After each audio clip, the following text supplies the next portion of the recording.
Hello and welcome to another HanDrinksSolo Wine info video, and today we're talking about the Wyk Family Wines Riesling 2021 made by winemaker Justin van Wyk. Justin is currently the cellarmaster at Constantia Glen in Constantia. Now, he was the Constantia Glen winemaker up until early 2023 when he was promoted to a more supervisory role of cellarmaster.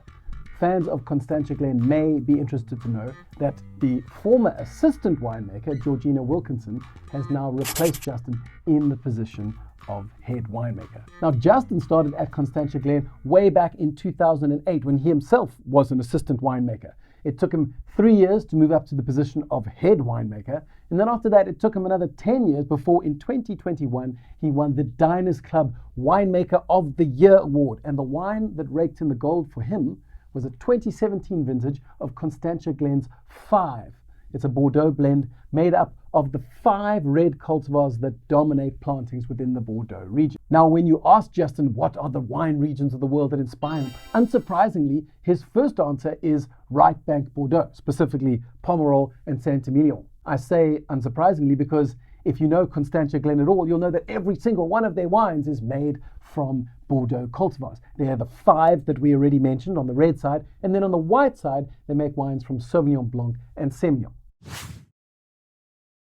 But moving away from Bordeaux and Constantia even, and taking a closer look at the Wyk family range of wines, you see a very different source of inspiration arise. For starters, the Wyk range of wines is about hunting down older patches of vines and the magic that can be produced from these older vines. Although it should be noted that none of his wines are certified as Old Vine Project wines. He has 2 blends. The first is a red blend very much inspired by the Rhone. It's got Cinsault fronting it and then supported by Grenache and Syrah.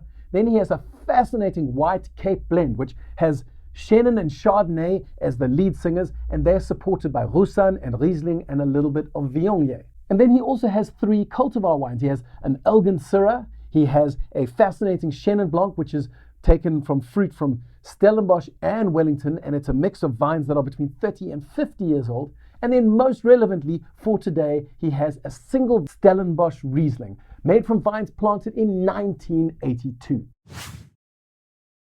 Riesling is one of those cultivars that causes boomers to say things like, "I don't want it." And then on the other side, it causes Gen-ZEES to say things like, I don't even know what that is. So what I thought I'd do is create a quick updated reference for you so that you understand where Riesling is at. Currently, the majority of Rieslings made in South Africa, and in Germany for that matter, are in the dry style. And this makes dry style Rieslings the most important category. This is her new style. Now, what does dry mean? Well, technically it means that there's less than 10 grams of sugar per liter. Some would argue it should be less than 8 grams.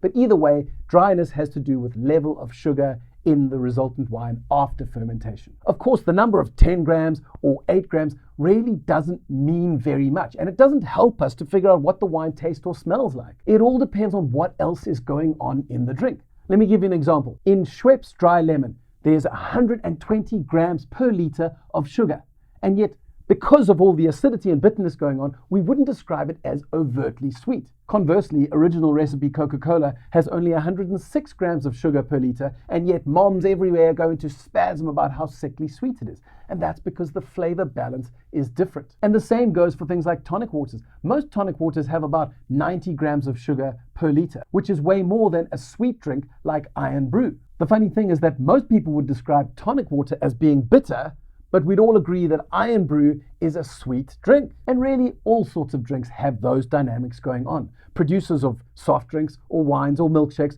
are really all just trying to find their chosen zone of yum and using things like texture and sweetness and acidity to balance that all out. But what of this particular Riesling that we have in the glass today? Well, in case you were wondering, the technical specs on this wine say that it has only 1.8 grams of sugar per liter, and it has about 6.6 grams of acid. But that doesn't really tell us what the wine tastes and smells like.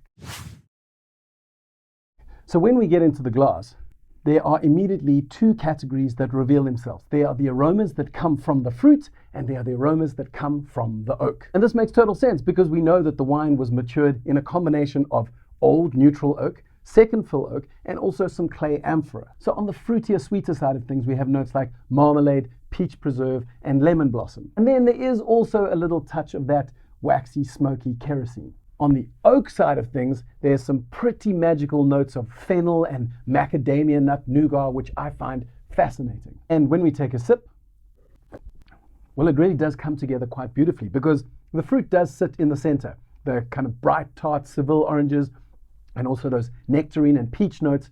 But then there's also this point where the oak elements have interplay with the fruit and there's synergy, right? Because you have these fresh Seville tart orange notes, which then are morphed and changed by the caramel tones and the oak. And what comes out the other side is this impression of lovely marmalade or caramelized orange rind, which is just beautiful. And then as that fruit all fades, there is of course those pops of fennel that come back to create intrigue right at the end, like a cutscene after the Avengers credits. Now, if you want to know all the technical details of how the wine was made, I've left that in the text that accompanies this video, but that is all we have time for today. If you enjoyed the video, then support us on Patreon and consider subscribing to our YouTube, where we publish at least 6 videos every single month on things like wine history, wine science, unusual cultivars, and some of the rising winemaking stars that are coming out of the dynamic South African wine lands.